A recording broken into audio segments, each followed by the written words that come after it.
այնքան մեծ է, որ չի ստացվելու։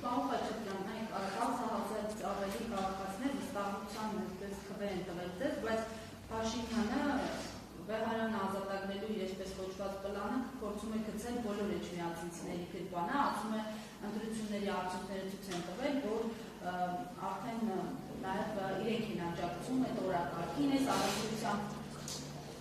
ձեր դիրքորոշում այս առնչությամբ, եթե հաշվի առնենք, որ ձեր այսպես կոչված բարդությունն այդքան էլ բարդություն չէ, եթե չլինեին նախապատրաստական մեծ աշխատանքները, այն է համայնքի խոշորացում եւ այլն եւ էջմիածնում ձեր բացարձակ հաղթանակը, հենց վաղաշաբաթ քաղաքում նկատի ունեմ, խնդրեմ այս առնչությամբ ձեր դիրքորոշումը եւ եւս մեկ հատ մամուլի հրապարակման հետ կապված կա, դրանց պատասխանեք։ Այո, ի սկզբանե իրենց, այսպես ասած, պլանը կարծես թե աշխատեց, իրենք Խոյ համայնքը միացրեցին վաղաշաբաթ համայնքին, հենց միայն այդ նպատակով։ Դուք որ ընտրության արդյունքները տեղամասային նայեք, կտեսնեք, որ Խոյ համայնքի իրենք իրենց հաղթանակը, այսպես ասած, ընտրապայքարի հիմնական ձայները բերել են Խոյ համայնքից, խոշորացված համայնքից, որտեղ ունեցել են վարչական մեծ ազդեցություններ, իրենց վարչական ղեկավարների, աշխատակիցների միջոցով, ամբողջ քվեարկության ընթացքում եւ օրեր առաջ փորձել են մարդկանց կոնտրոլ անել եւ քվեարկության ընթացքում են փորձել տարբեր մեթոդներով, տարբեր ստերով, տարբեր կեղծիքներով Ամեն դեպքում իրանց մոտ այդ պլանը կարծես թե աշխատեց եւ այստեղ նաեւ կա երկրորդ կողմը, որ Խոյ համայնքը ամեն դեպքում մենք մի փոքր մեր թիմի համար նոր էր Խոյ համայնքը, մենք Խոյ համայնքի շատ բնակիչներ մեզ չէին, անձամբ ինձ չէին ճանաչում, որովհետեւ ես ինքս էջմիածնից եմ, սա նույնպես դեր խաղաց եւ իրենց կարծես թե այդ պլանը որ գծել են, այդ պլանով էլ շարժվեցին առաջ, բայց վստահ եմ Խոյ համայնքի բնակիչները շատ կարճ ժամանակ հետո զգալու են, որ իրենք ձայնը տվել են այն թիմին, ով տարիներով իրենց ուղակի հարկերի, տուրքերի տակ է դրել, կեղեքել է, շարունակելու են այդ թիմը մեծ թափով շարունակելու այդ գործը։ Խոյ համայնքի բնակիչները կարճ ժամանակ հետո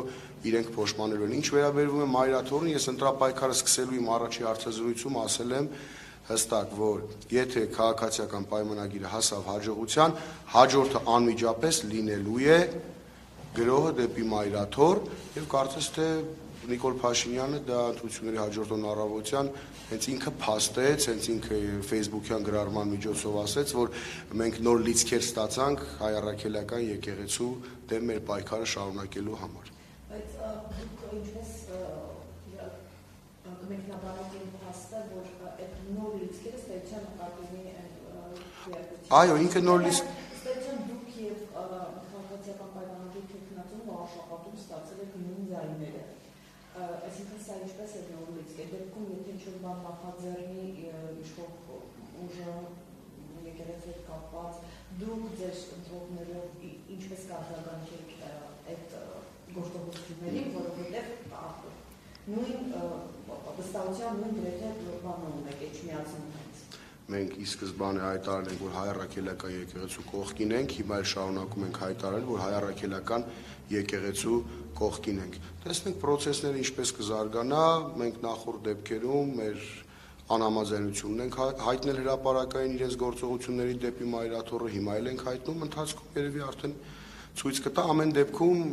իմ մտավախությունները արդարացվեց, որ եթե իրենք հասնեն հաջողության, հաջորդը լինելու է դա եւ այն մտավախությունը, որ շատ վաղաշաբաթցիներ, նաեւ խոյեցիներ դարձան պարզապես գործիք Նիկոլ Փաշինյանի քաղաքական շահերը